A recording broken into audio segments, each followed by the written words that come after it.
everybody. Welcome to Legends of the Sankofa. I am Sabrina, your novice historian and Tyro polymath. In my previous episode, I spoke about the origins of Sankofa and Adinkra language in general. If you haven't seen that episode, I recommend you go watch that first. It's cool. I'll wait. Welcome back.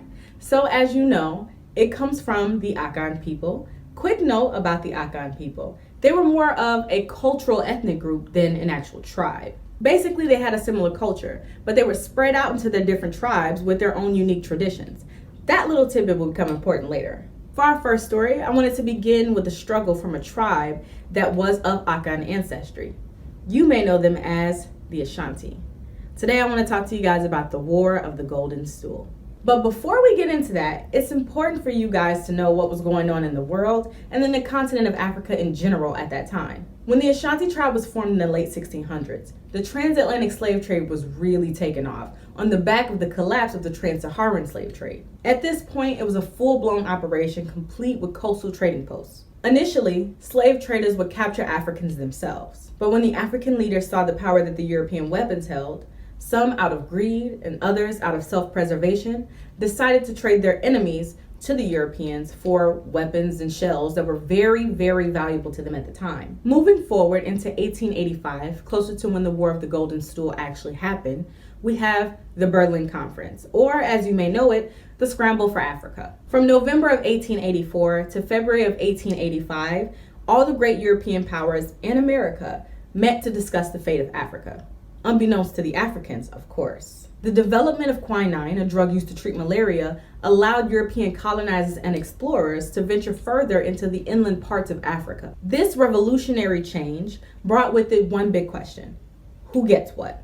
They had been fighting about who can extract African resources and from what region since the Atlantic slave trade began in the 16th century. By this point, they had put away their ways of war and destruction and decided to settle this matter like gentlemen. All the great European powers wanted in on this wealth extraction of Africa, with the unequivocally evil King Leopold II of Belgium proclaiming that he wanted a slice of this magnificent African cake.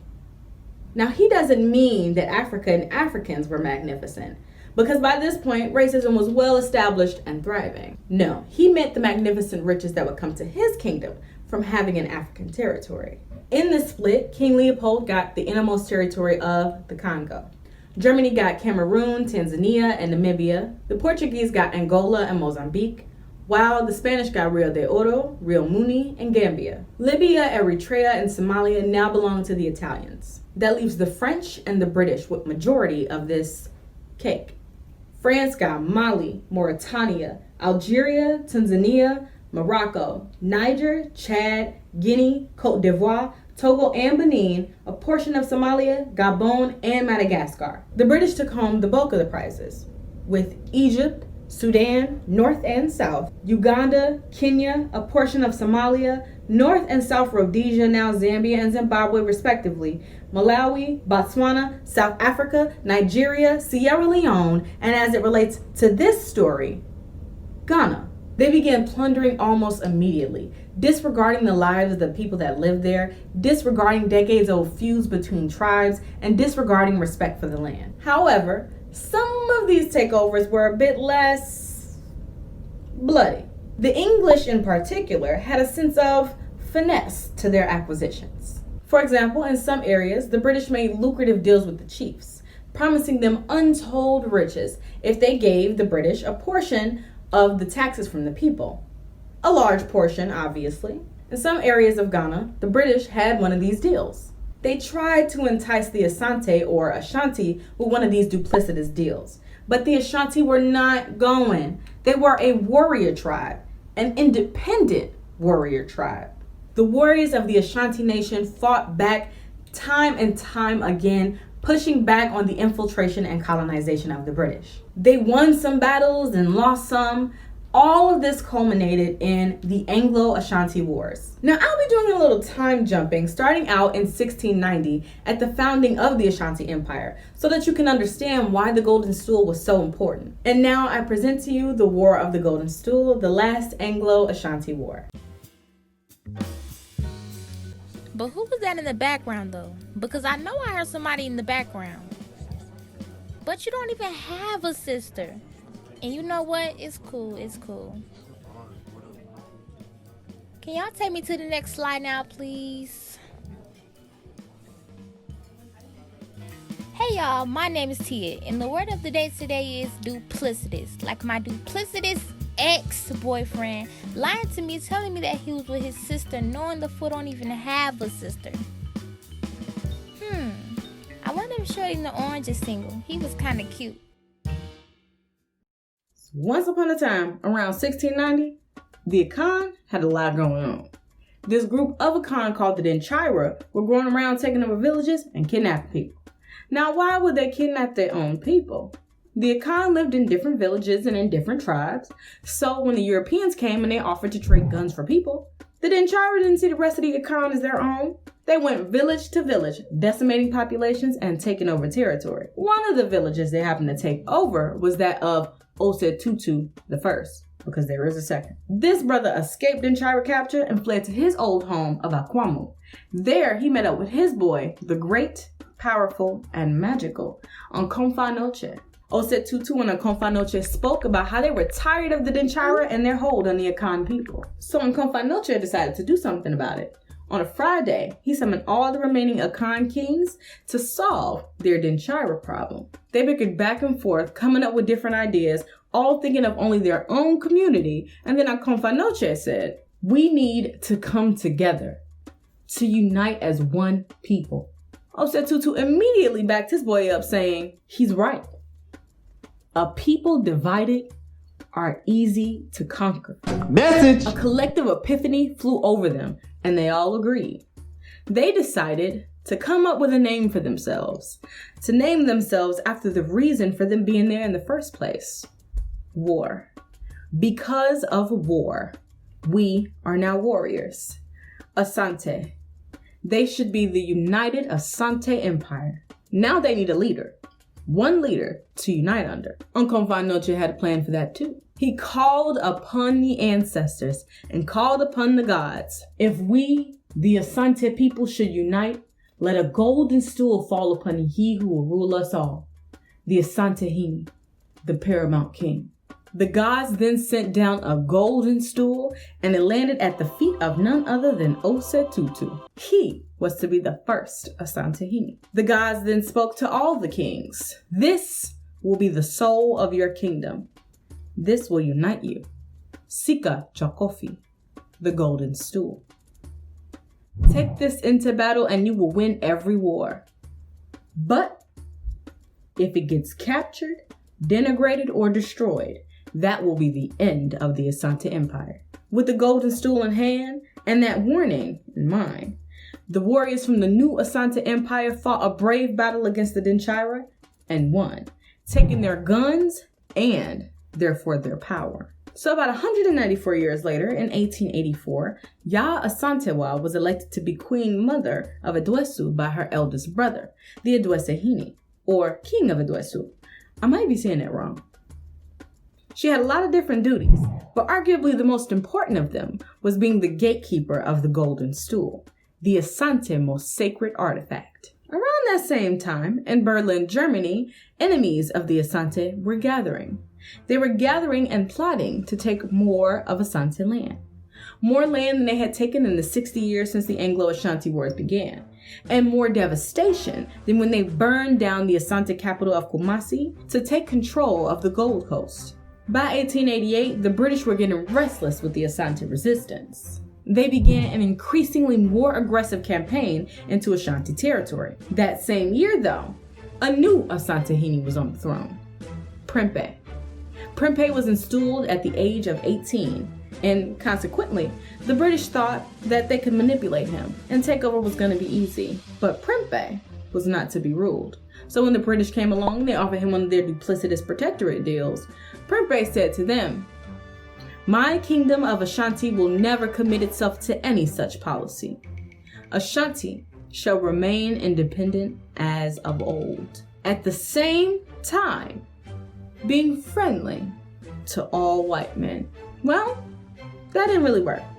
because by 1894, they were at war again. But just 2 years later, Prempeh was finished. They had been fighting this Anglo-Ashanti war for decades now, and it started to weigh on the kingdom's resources and people. The British, it would seem, had an unlimited amount of resources. They had newer, more rapidly firing guns. They could fight this war forever. So Prempeh decided, okay, I'll sign a treaty. Not the protectorate deal, but a treaty. The British led another cavalry into Ashanti territory, but this time, Prempeh told his people and his warriors to stand down. He was going to level with them.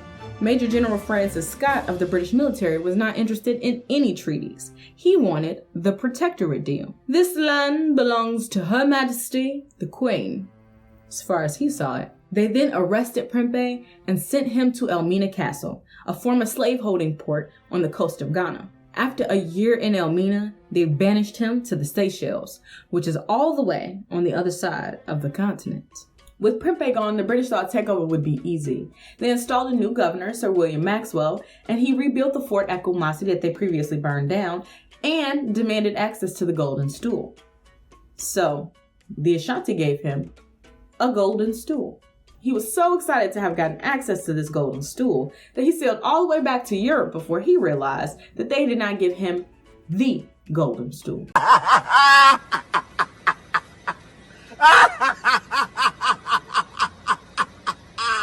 So a few years later, in 1900, the newly installed British governor, Sir Frederick Hodgson, decided to do what he felt Maxwell couldn't. He called a meeting with the kings and queens of the Asante Empire. He demanded not only possession of the golden stool, but he wanted to sit on it.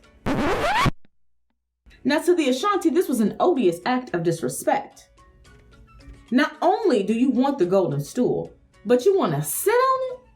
Not even the Asantehene sits on the golden stool.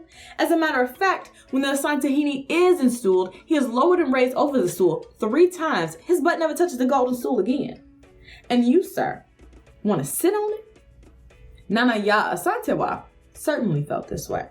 She called her own meeting with the kings and queens of the Asante Empire to discuss how they were going to deal with this disrespect. The kings, though, were not really thrilled about fighting another war with the British. I mean, like I said, they had been fighting with them for over 60 years already. It was weighing on the kingdom's resources, and the British could fight forever. Again, the British had more advanced weapons and an endless supply of funds. Then somebody suggested, maybe we give them the golden stool and request a return of Prempeh. Surrender. Whoop, time to go. That blew Nana Ya Asantewaa. She was not having it. She went on a tirade and read them, ending her rant by saying, if you're going to behave like cowards, then exchange your loincloth for my undergarments, followed by the blast of a rifle. That was kind of the 1900 version of calling them but it worked. The kings were riled up and ready to defend. And with strategies designed by Nana Ya Asantewaa, they attacked the fort at Kumasi. Now, the British were still receiving supplies from the coast, so that slowed a complete capture of the fort altogether. So Nana Ya Asantewaa said, okay, we'll form a blockade, stop them from getting any supplies from the coast. Now, if we can't get in the fort, we'll drive them out. They effectively trapped about 3,500 people in the fort. Among those were Sir Frederick Hodgson himself. About 50 days into the siege, people started dying of starvation, dehydration, and disease. So some of them planned some escapes, and one of the escapes was actually successful. They ran to the coastline and told them about how they had been trapped by the mighty Asante warriors. So the British decided to send more troops into Kumasi. When Nana Ya Asantewaa was made aware of the troops coming, she sent the golden stool away to be hidden in the bush. That day, the British and the Ashanti fought one last brutal war, with a death toll of over 2,000, with casualties on both sides. Unfortunately, the British overpowered the Ashanti, effectively ending and winning the wars. A few months later, in 1901, Captain Wilcox of the British military came back to put salt on the wound. He arrested all the kings of the Ashanti Empire and demanded Asantewaa. They couldn't locate Asantewaa, so they decided to take her granddaughter instead. Before they left, though, Asantewaa gave herself up to save her granddaughter's life. They arrested her, stripped her naked, and banished her to the Seychelles, where she later died in 1921, just 36 years before Ghana became an independent nation as a whole. Although the kings and highest honored matriarch had been arrested, the spirit of the Ashanti lived on and lives on. That is a soul that's free, even unto this day.